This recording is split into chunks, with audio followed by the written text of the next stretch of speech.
Penelitian Status PGP Angkatan 11 UMN sendiri itu diberikan tugas untuk melakukan berbagi praktek baik tentang budaya positif. Untuk mempersingkat waktu, dia langsung saja karena sekarang siap-siap biar udah mantul Bapak Ibunya. Kita isi pertama, karena dari tadi sudah dipesan S briefing dulu gitu. Kita isi S briefing tentang Abu dan Ali. Ya, cari pasangan dua-dua. Kebetulan pas ini ya pasangan dua-dua. Oh, Abu dan Abi ya, Abu dan Abi. Jadi di sini setiap peserta berhadapan ke pasangan. Selanjutnya satu peserta sebagai Abu, peserta lainnya sebagai Abi. Jadi kalian posisikan yang mana Abu, yang mana Abi. Selanjutnya setiap peserta berhadapan dengan posisi tangan seperti pejabat tangan, jarak kedua tangan kurang lebih 10 cm. Ya. Jangan pejabat tangan, dengan jarak 10 cm. Selanjutnya jika saya menyebutkan kata Abu atau Abi di sini, maka peserta yang saya sebutkan namanya akan menangkap lawannya. Misalnya Abu, berarti Abu menangkap Abi. Abi yang menangkap Abu. Oke, siap. Kalau Abi yang menangkap Abu. Baik, siap Bapak Ibu? Ya. Nanti kalau saya bilang konsentrasi dimulai gitu, konsentrasi dimulai.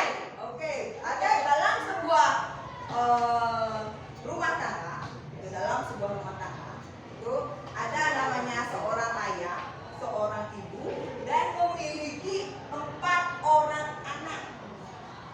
Ayahnya ini bernama Pak Agus. Selanjutnya, Pak Agus ini menikah dengan istrinya dengan nama Bu Wati. Bu Wati ini mengajar di SMP Negeri 3 Kediri. Yang diajar adalah muridnya yang bernama Abu.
Yaitu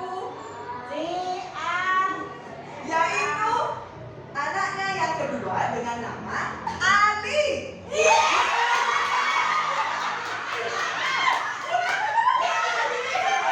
Selanjutnya Ali. Oke, Ali ya. Ali ini akan berteman dengan namanya Ali berteman dengan namanya Agus. Ya. Agusnya ini akan berteman dengan Abi.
maaf, untuk yang sekarang ini yang kita bahas adalah tentang budaya positif ya. Jadi sebagai seorang guru yang hebat, itu kita harus bisa mewujudkan budaya positif di sekolah yang kita ajar. Apa itu budaya positif? Budaya positif adalah ini, pembelajaran dari nilai-nilai atau keyakinan universal yang diterapkan di sekolah. Budaya positif itu dapat mendorong murid untuk mampu berpikir, bertindak, mencipta sebagai proses memerdekakan dirinya sehingga mampu mandiri dan bertanggung jawab. Ini pentingnya, mampu mandiri dan bertanggung jawab. Jadi apa saja yang tergolong dalam budaya positif? Ini ada 7. Ini nanti kita yang akan paparkan. 1 ada perubahan paradigma belajar. Yang kedua ada disiplin positif. Yang ketiga ada kebutuhan dasar manusia. Yang keempat motivasi perilaku manusia. Yang kelima posisi kontrol guru. Yang keenam keyakinan kelas. Yang ketujuh segitiga restitusi.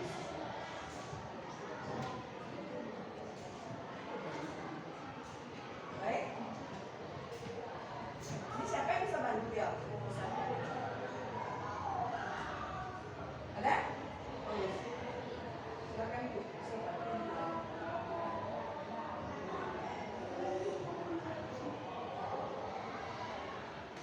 Ukurannya diperbesar.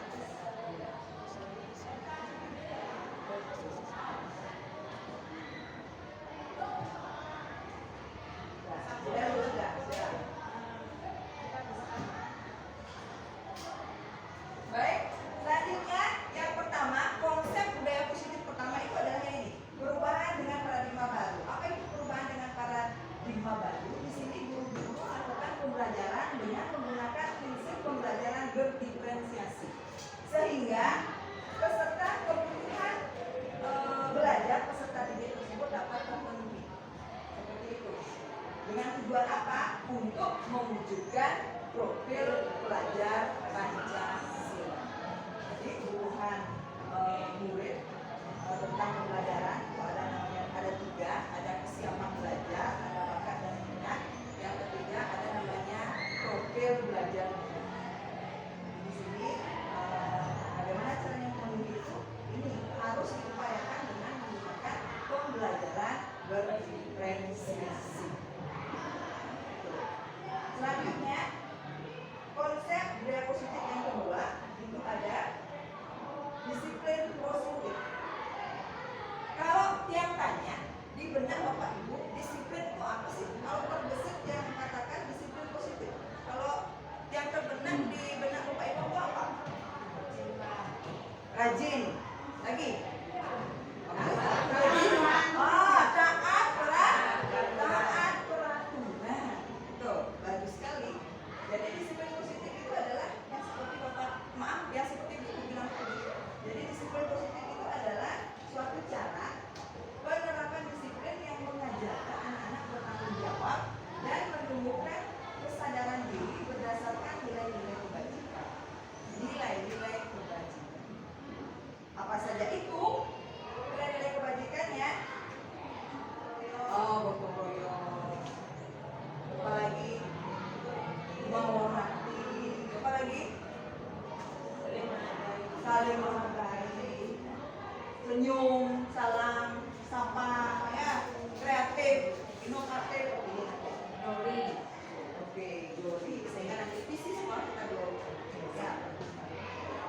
Selanjutnya, disiplin positif ini lebih ke arah disiplin diri yang dapat mengontrol diri dalam melakukan segala tindakan. Dia mampu mengontrol diri dalam melakukan segala tindakan. Sehingga nantinya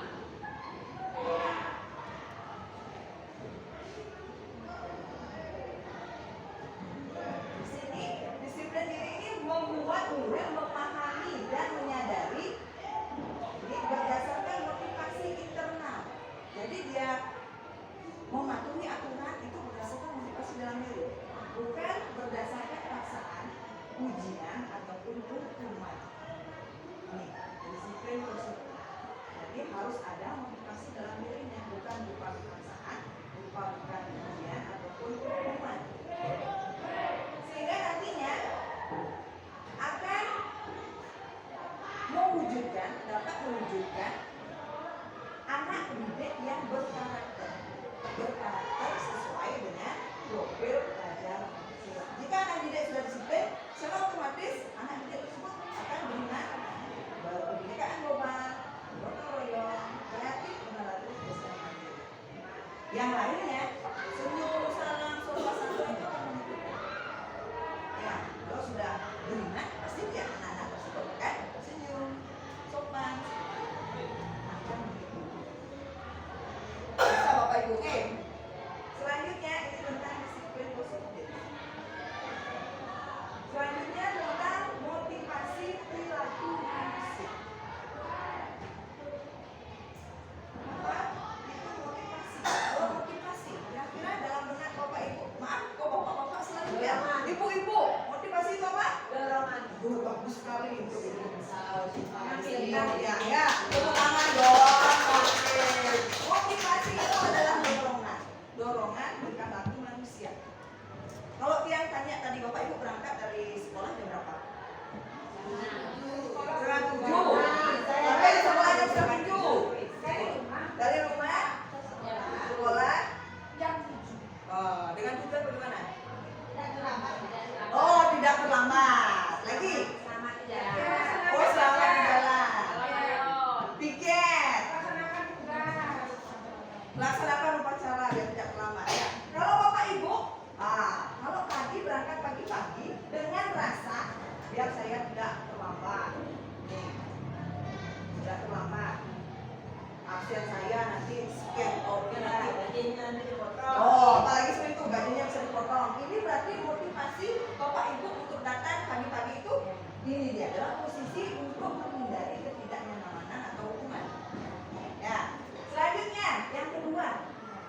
Ya. Kalau misalnya saya datang terlambat, saya datang pagi-pagi, saya ingin dia dapat penghargaan dari kepala sekolah. Ini ibunya, pagi-pagi sudah datang. Nanti saya kasih SKP-nya nilainya A. Nah, berarti Bapak Ibu posisinya di sini. Ya, untuk mendapatkan imbalan atau penghargaan dari orang lain. Selanjutnya, yang terakhir, ini saya harus bisa menjadi contoh dari anak didik saya.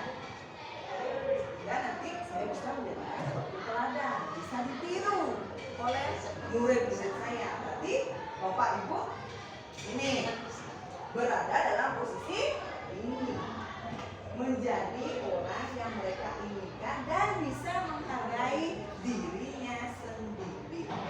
Seperti itu.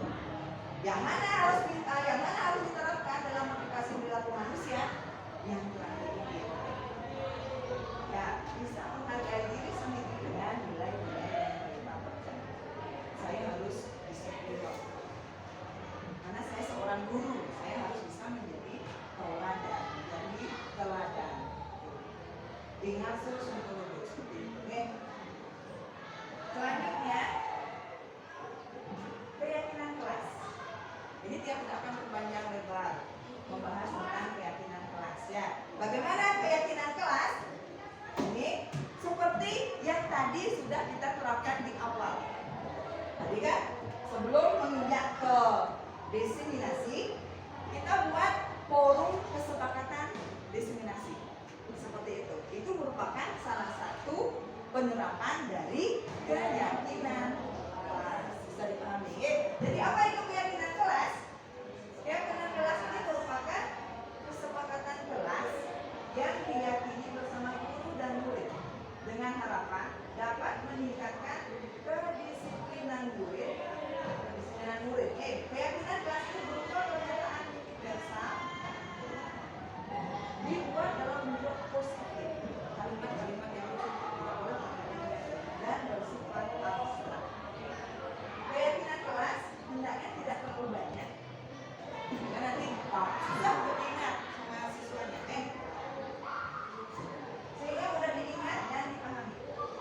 Semua warga kelas itu berkontribusi dalam pembuatan keyakinan kelas lewat kegiatan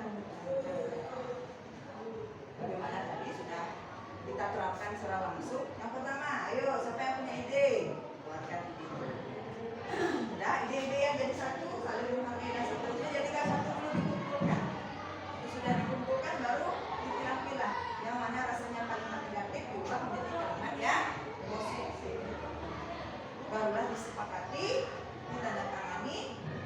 kemudian ditaruh, dibuat dalam bentuk poster, ditaruh di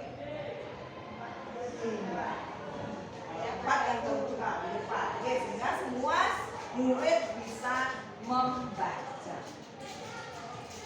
Rasanya Bapak Ibu sudah menerapkan hal ini. Oke. Selanjutnya, ini contoh keyakinan kelas. Yang pertama ini apa Bapak Ibu?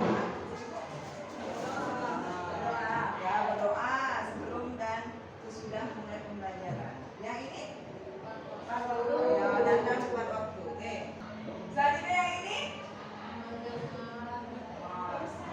satu berbicara, yang lainnya mendengarkan dengan baik. Kalau yang ini hormat. Ya, menghormati, menghargai, gitu ya. Santun. Selanjutnya kalau yang ini belajar secara waktu. Buat pekerjaan tepat waktu. Anda mengumpulkan pekerjaan tepat waktu. Kalau yang ini tidak boleh banyak HP. Oh iya, tidak boleh HP ya. Karena kata-kata harus kata positif, bijak dalam menggunakan.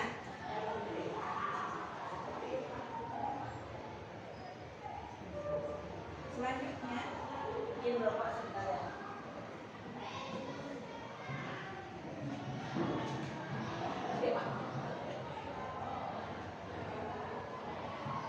Kebutuhan dasar manusia. Ini mohon digarisbawahi itu. Ketika seorang murid melakukan suatu perbuatan yang bertentangan dengan nilai nilai kebajikan atau melanggar peraturan, hal itu sebenarnya dikarenakan mereka gagal memenuhi kebutuhan dasar mereka. Ada alasan mereka untuk melanggar peraturan atau nilai-nilai kebajikan itu. Dengan dasar apa? Ini dia. Ada beberapa kebutuhan dasar manusia yang belum dia miliki. Apa saja itu? Jadi kebutuhan dasar manusia itu apa sih? Jadi kebutuhan dasar manusia itu merupakan sesuatu yang kita lakukan untuk mendapatkan yang kita inginkan. Seluruh tindakan yang kita lakukan memiliki tujuan. Semua usaha terbaik yang kita lakukan agar kebutuhan dasar kita terpenuhi dengan baik. Ini ada 5 kebutuhan dasar. Maaf dulu.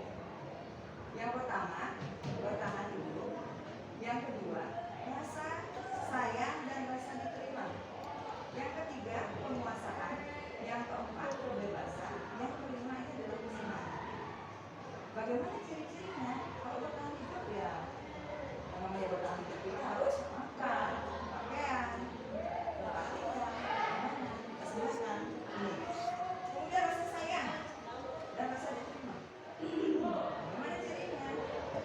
Rasa diterima, dipedulikan, berbagi, kerjasama, menjadi bagian dari kelompok. Ini dia. Rasa sayang, kalau penguasaan, dan diri, keinginan untuk dianggap, keinginan untuk dianggap, memimpin, berprestasi, diakui dan mulia. Selanjutnya ada kebebasan. Kebebasan itu mandiri, memiliki pilihan, mencoba hal baru, dan mampu mengendalikan arah dan hidup. Kalau kesenangan, ya, bermain, humor, dan antusias dan tertawa. Kira-kira dari 5 ini kebutuhan dasar apa yang sudah Bapak Ibu paling banyak penuhi? Bertahan hidup. Oh, bertahan hidup. Ya, dia bertahan hidup. Kira-kira yang mana lagi? Rasa sayang. Iya, rasa sayang dan rasa diterima ya. Rasa sayang diterima oleh siapa, Ibu Indra? Oleh suami dan saya. Oleh anaknya. Iya. Rasanya ini yang paling banyak. Oke, rasa sayang dan rasa diterima. Selanjutnya, ini dia punya studi kasus tentang 5 kebutuhan dasar. Bisa dibaca Ibu semua. Ibu Wati adalah guru baris kelas 4. Sedang Ibu menghadapi salah satu murid di kelasnya yaitu Tommy. Beberapa anak telah mengeluhkan Tommy yang seringkali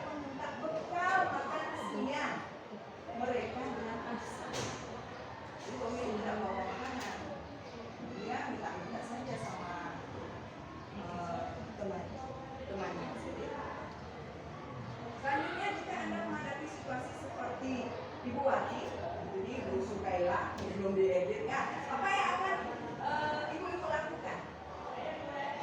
Menurut ibu-ibu kira-kira apa alasannya ini Tommy melakukan hal itu? Ayo, urut pendapatnya ibu. Kenapa? Kasih sayang. Oke. Kasih sayang dengan alasan ingin mencari perhatian. Lagi. Kenapa dia suka? Oh, karena dia tidak punya bekal. Gimana dia ingin mencari perhatian? Dengan cara bagaimana? Dengan cara mengambil makanan temannya. Lagi. Dia lapar. Karena makanannya enak, bosan dia kan makanannya ibu itu aja kan? Oh, apalagi pinang goreng, itu aja bosan dia ya. Baik, kita simpan jawabannya ibu-ibu ya.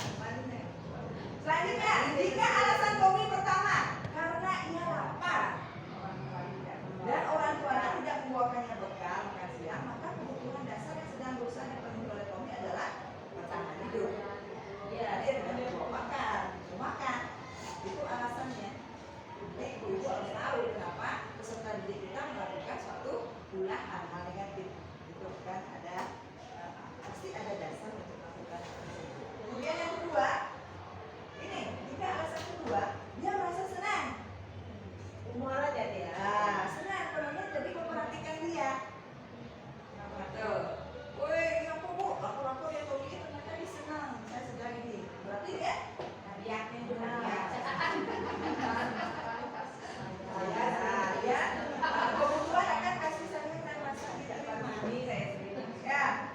Selanjutnya, yang ketiga, karena temannya jadi takut dengan dia.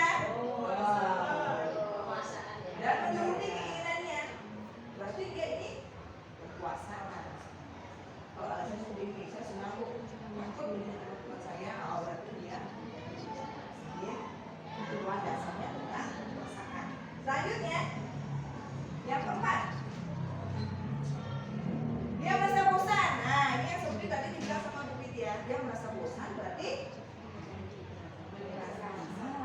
ingin kebebasan. Saya tidak mau bilang saja.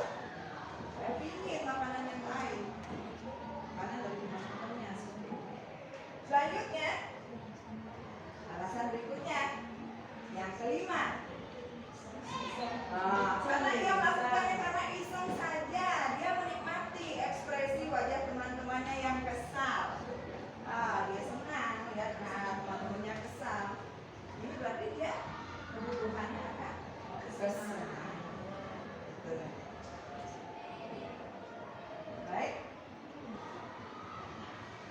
Dilanjutkan ibu-ibu.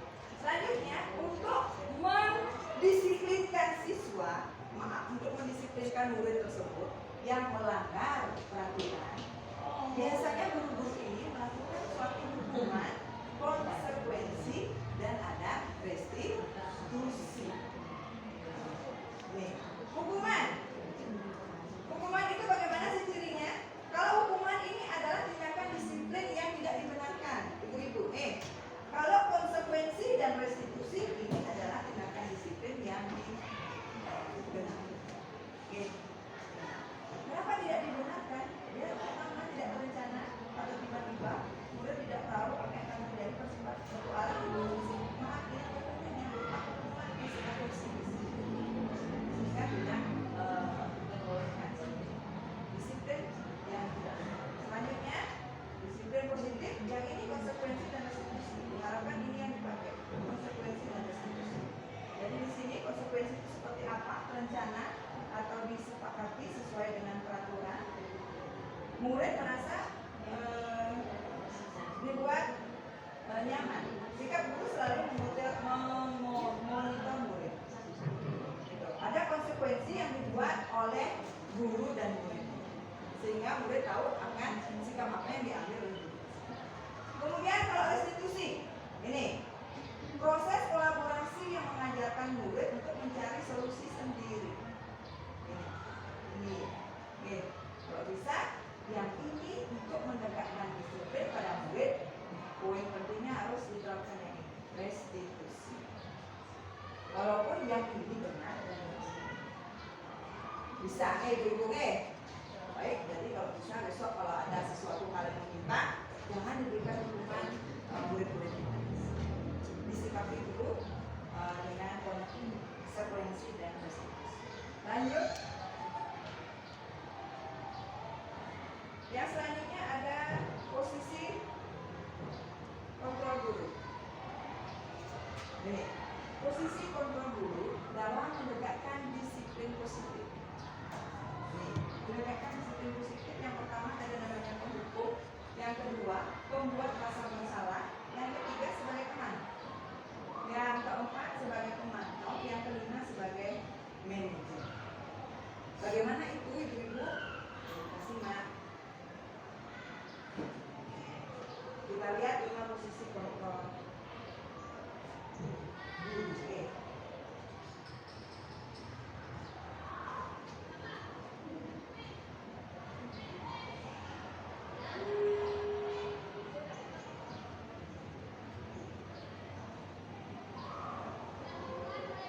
Dan Bapak Guru hebat. Dalam penerapan disiplin positif restitusi, salah satu program yang dikembangkan adalah 5 posisi kontrol. 5 posisi kontrol dalam restitusi adalah proses perjalanan seorang pendidik agar dapat mengenali dirinya. Pada video kali ini, kita akan membahas tentang 5 posisi kontrol yang dikembangkan oleh Diane Lawson dan contoh penerapannya.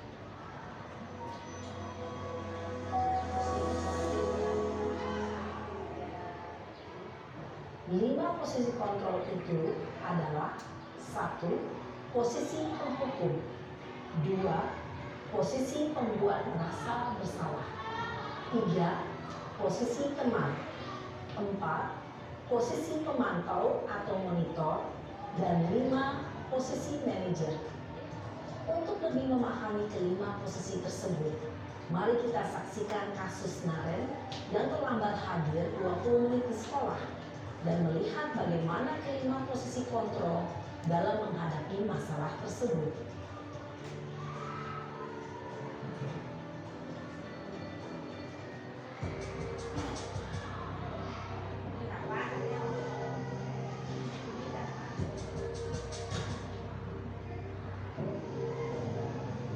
Naren, sini kamu. Selamat pagi, Bu. Selalu terlambat. Kamu deh, pasti terlambat. Maaf, Bu. Saya Apa? Apa coba? Alasan kamu apa lagi? Kapan sih kamu tidak terlambat? Malas sekali ya kamu jadi anak. saya Dasar pemalas. Gak kapok-kapok sih kamu. Sudah berapa kali terlambat? Sana, kamu keliling lapangan basket 2 kali. kenapa saya harus keliling lapangan basket, Bu? Kenapa? Kamu melawan ibu. Berani-beraninya jawab. Sudah terlambat, masih berani jawab pula. Sekarang, keliling lapangan basket 5 kali sekalian. Biar kapok. Cepat. Pergi sana ke lapangan basket. Posisi penghukum biasanya berbicara dengan nada tinggi, menghardik, menunjuk-nunjuk, menyakiti, dan menyindir. Hukuman bisa berupa fisik maupun psikis. Ibu dan Bapak Guru hebat. Dampak yang terjadi pada murid ketika guru berada pada posisi penghukum adalah murid cenderung akan memberontak, bahkan menyimpan dendam.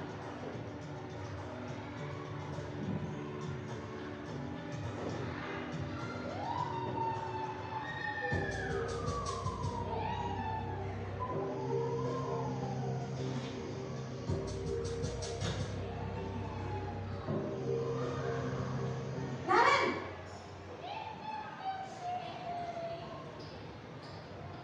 Selamat pagi, Bu.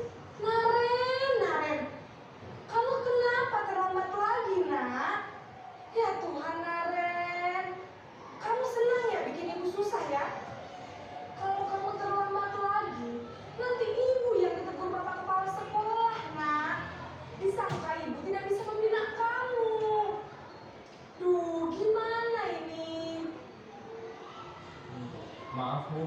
Duh Gusti Naren, kamu suka ya kalau ibu tegur bapak kepala sekolah? Terus, sekarang ibu harus tulis apa yang di buku absen? Ini kamu sudah sering terlambat loh. Ibu harus apa coba? Maaf Bu, maaf sekali. Ya sudah, lain kali jangan bikin ibu susah lagi ya nak ya. Ibu tidak akan kuat lagi kalau kamu begini terus. Bisa jantungan kalau ibu tegur bapak kepala sekolah. Sana cepat kelas. Maaf ya Bu, maaf sekali. Posisi pembuat rasa bersalah berbicara dengan nada tenang, cenderung lembut. Namun kata-kata yang diutarakan membuat murid merasa menjadi orang yang gagal, memandang buruk dirinya sendiri, merasa tidak berharga, dan tidak sanggup membahagiakan orang lain.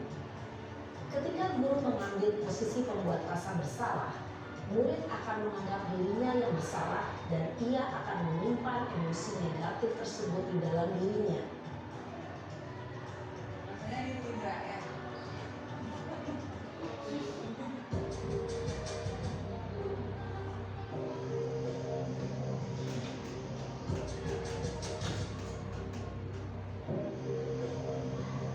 Naren,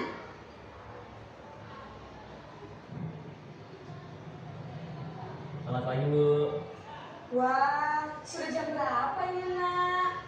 Terlambat lagi ya sayang. Iya Bu, habis ibu saya lupa bangunkan saya Bu. Kamu malah menyalahkan ibu kamu. Kamu bukannya anak yang larinya paling kencang. Kok terlambat sih? Iya Bu, saya memang terlambat bangun tadi. Jadi biarpun saya lari kencang, tetap gak kekejar Bu. Ya sudah sana. Nanti lain kali larinya lebih kencang lagi ya. Biar gak terlambat lagi. Bikin senang ibu. Demi ibu. Bisa kan? Bisa lah Bu. Ya sudah sana masuk kelas. Ibu beresin urusan absen kamu. Kamu ini ada-ada saja. Dalam posisi teman, guru berbicara dengan nada suara ramah, akrab, cenderung bersandar gurau untuk menjaga suasana tetap santai. Murid akan merasa senang, aman, dan akrab dengan guru. Identitas yang tercipta adalah identitas sukses atau berhasil. Namun, perlu diingat, karena ini masih dorongan eksternal, maka ada faktor ketergantungan dari murid kepada orang tertentu. Di sini guru absennya, sehingga di lain waktu murid bisa berperilaku baik, namun hanya kepada orang-orang tertentu saja.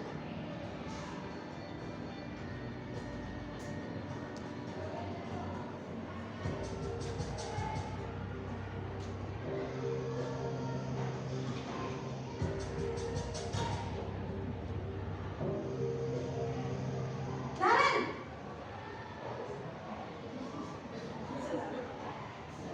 Selamat pagi Bu. Naren, apa peraturan sekolah kita tentang jam berapa kita harus masuk sekolah, nak? Kita harus di sekolah jam 7 Bu. Iya betul, sekarang sudah jam 7.20. Naren sudah tahu konsekuensinya jika terlambat hadir. Paham Bu, saya harus tinggal kelas pas jam istirahat selama 20 menit. Iya benar, konsekuensinya demikian. Jadi nanti jam 9.30 pas istirahat, kamu harus tinggal di kelas, kerjakan tugas tambahan untuk ketertinggalan kamu, ya? Baik Bu. Posisi pemantau mengandalkan penghitungan atau data untuk mengontrol murid. Guru mengarahkan murid berdasarkan peraturan dan konsekuensi. Seorang pemantau menunjukkan bahasa tubuh dan ekspresi wajah yang datar dan cenderung formal.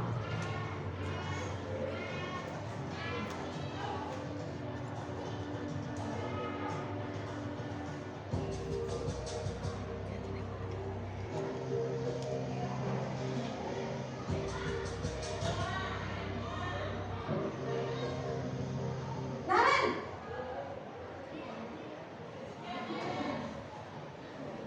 Selamat pagi Bu. Selamat pagi Naren. Maaf Bu, saya terlambat. Iya, sekolah masuknya jam 7, sekarang sudah jam 7.20. Jadi sekarang bagaimana ini, Naren?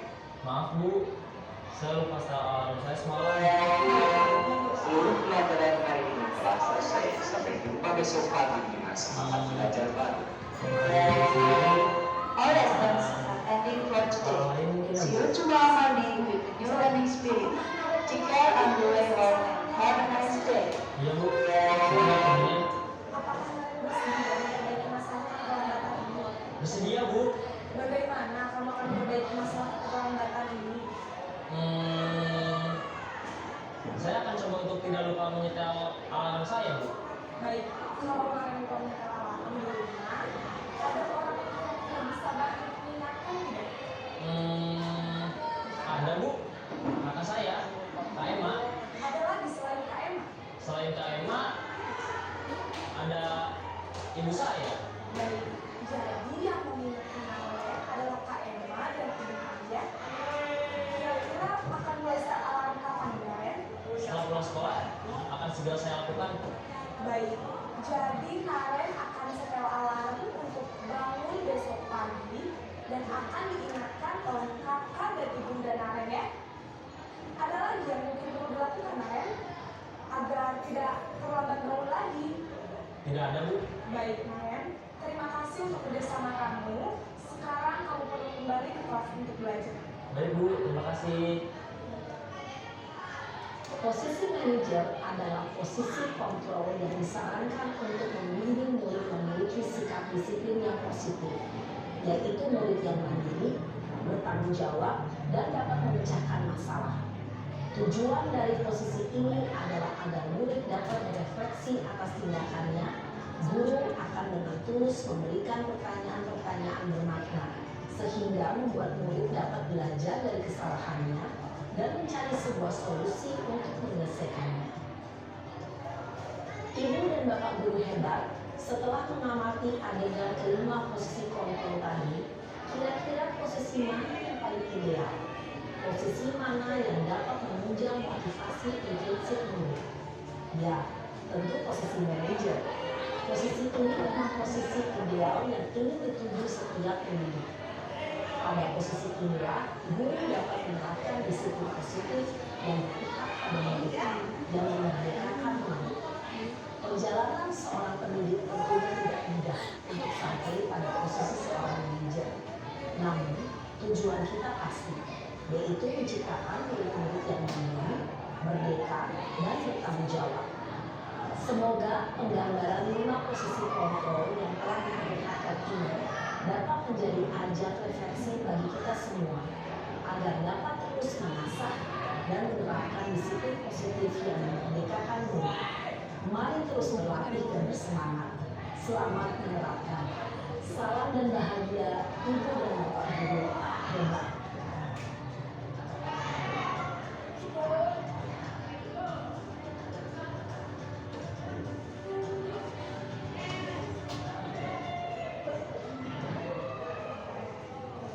Baik, setelah tadi ibu-ibu nonton tentang 5 posisi kontrol, kira-kira ibu berada di posisi kontrol yang berapa?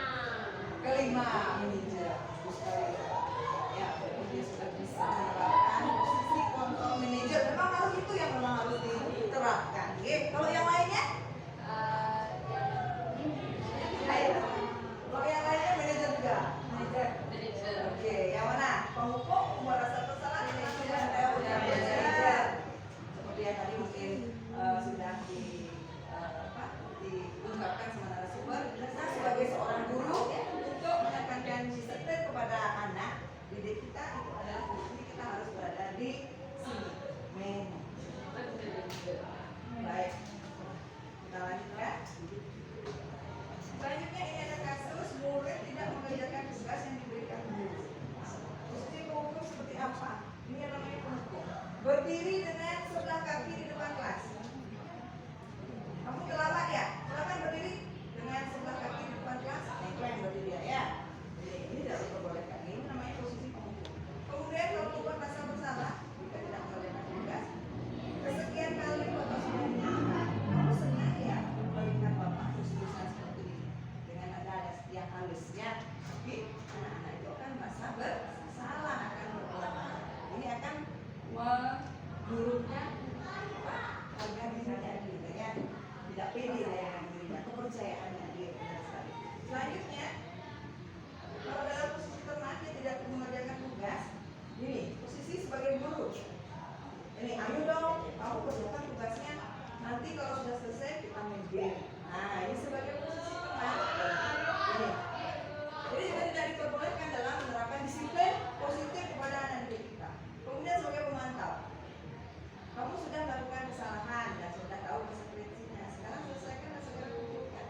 Iya.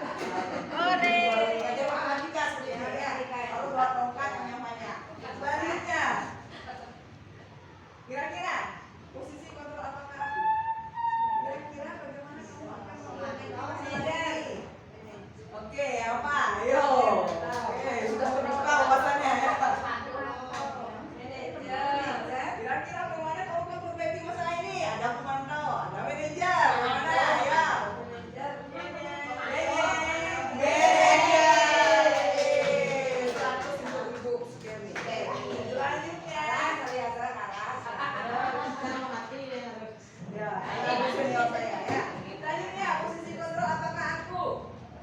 Ayo lakukan demi bapak atau ibu.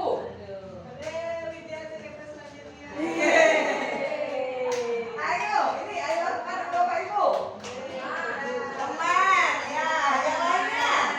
Teman. Kita lihat jawabannya. Oke, jawabannya adalah teman. Ya, selanjutnya. Jawabannya adalah jawaban.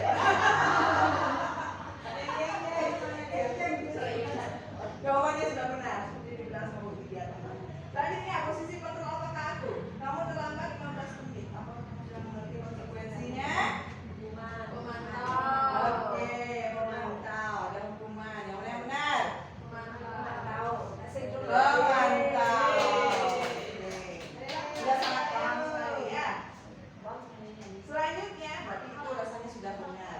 Bapak Ibu sudah sangat paham mengenai posisi kontrol guru. Selanjutnya, dalam menerapkan posisi kontrol guru, yaitu sebagai manajer, kita harus menerapkan suatu metode yang namanya metode segitiga restitusi. Jadi tidak berdiri sendiri posisi manajer sebagai guru, harus didampingi dengan metode segitiga restitusi. Seperti yang segitiga restitusi itu apa sih, ibu-ibu? Segitiga restitusi itu adalah suatu proses dialog yang dijalankan guru atau orang tua agar dapat menghasilkan murid yang mandiri dan bertanggung jawab. Itu intinya, yang mandiri dan bertanggung jawab. Segitiga restitusi membantu murid memiliki tujuan, disiplin positif, dan memperbaiki dirinya setelah berbuat salah. Restitusi bukan untuk menebus kesalahan, namun untuk belajar dari kesalahan. Bagaimana prosesnya? Ada 3 proses. Yang pertama ini adalah menstabilkan identitas.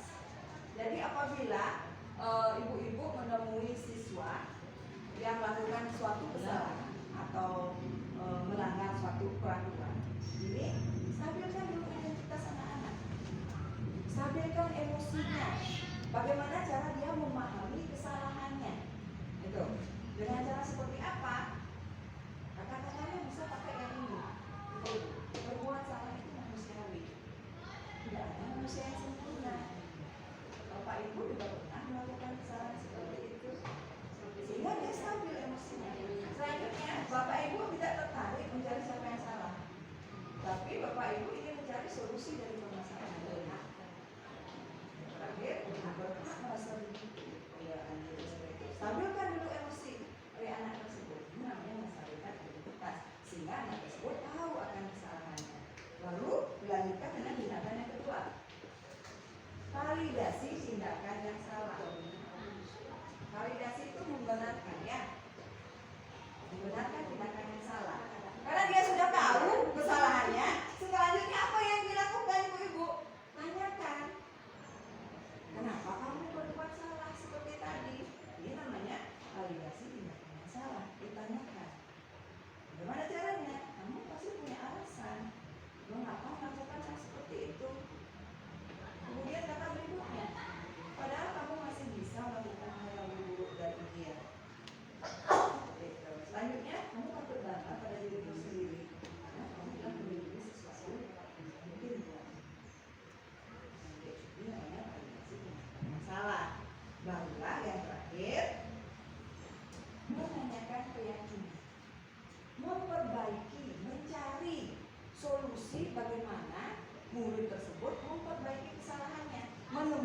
sendiri jalannya untuk memperbaiki kesalahannya.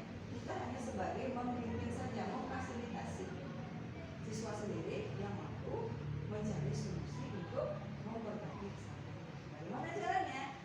Apa sih keyakinan kelas kita? Keyakinan kelas yang mana yang kamu sebelum belum jalankan?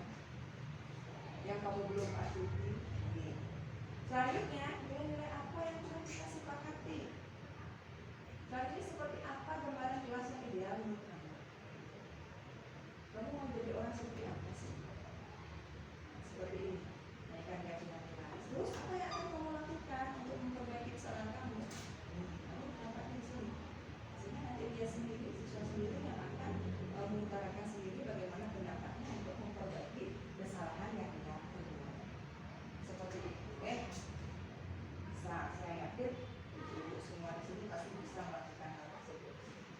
Selanjutnya, ini contoh yang kemarin tugas dari demonstrasi kontekstual yang sudah menerapkan dari CDP tentang restitusi.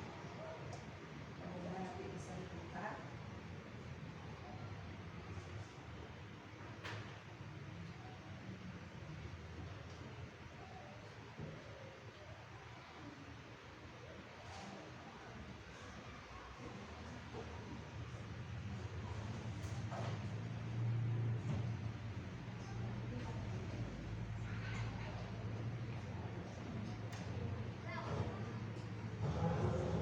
Ini ada salah satu siswa yang tertidur di dalam kelas, ya? Halo, Alif. Nah, ini dia tidur masuk mengajar, ada proses pembelajaran. Salah satu muridnya tersebut tertidur di dalam kelas. Bagaimana apa yang harus kita lakukan? Ini tindakan restitusi seperti apa? Saya perlu direstitusi oleh dari saya.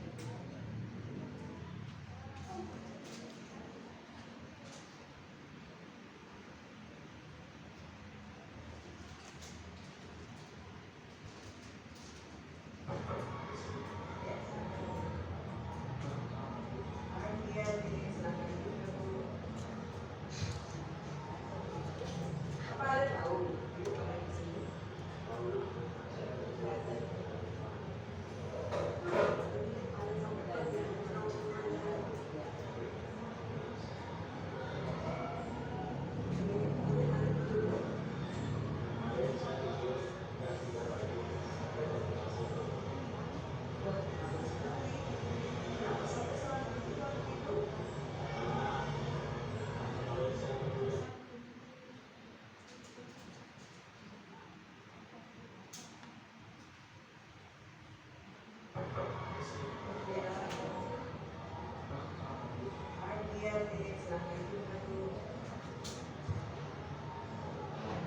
Apa ada tahu?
Apakah kalian tahu akibat tidur di dalam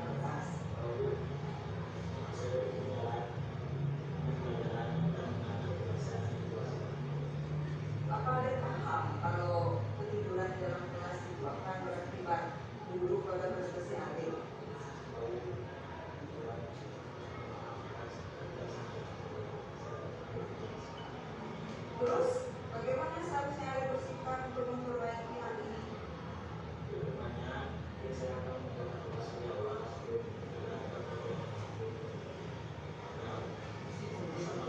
saya bisa menjawab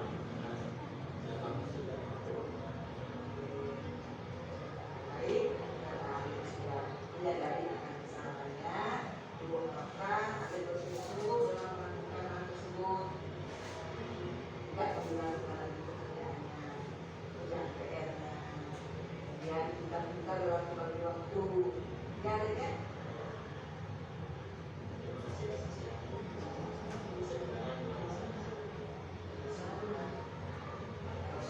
Itu ada di kelas,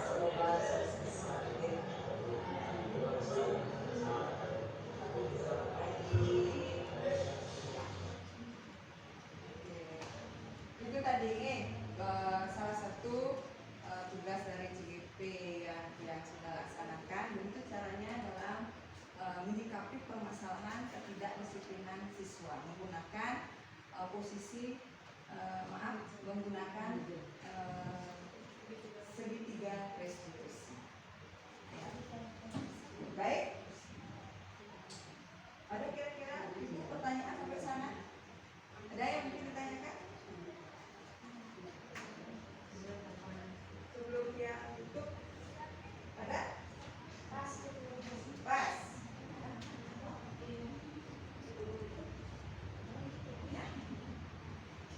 Ada kira-kira?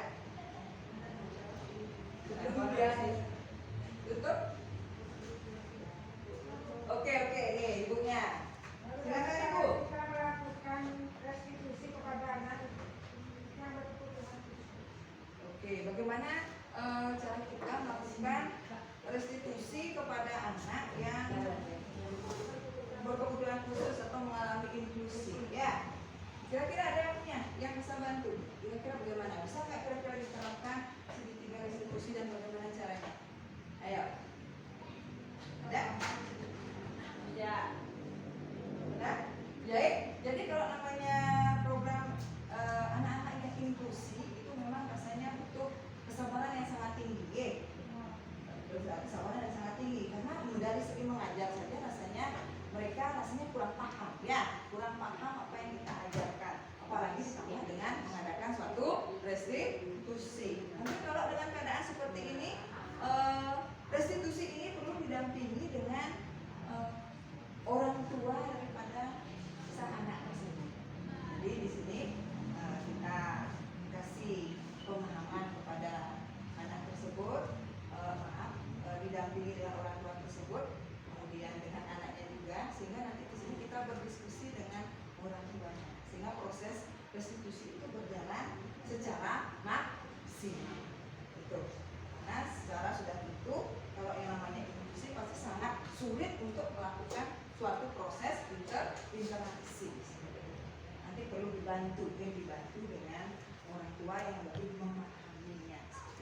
Ada mungkin kira-kira bisa dipahami nih, mungkin bisa dibantu dengan orang tuanya. Ada lagi yang lainnya? Ada? Baik, ada? Jika tidak ada, rasanya sudah lesu ya. Sudah siang. Baik. Kalau begitu, sebelum dia tutup dengan sebuah pantun, rasanya bagaimana ibu-ibu bisa siap untuk menerapkan budaya positif di sekolah kita yang tercinta ini? Siap. Oke, kurang-kurang rasanya. Bagaimana siap, benar? Siap. Posisi apa yang harus kita terapkan? Metode apa namanya? Restitusi. Oke, restitusi. Jadi sehingga untuk menciptakan generasi yang glory, maka kita harus menerapkan budaya positif, mengimbaskan nilai-nilai kebajikan universal yang ada. Oke, baik, itu mungkin. Kemudian selanjutnya yang tutup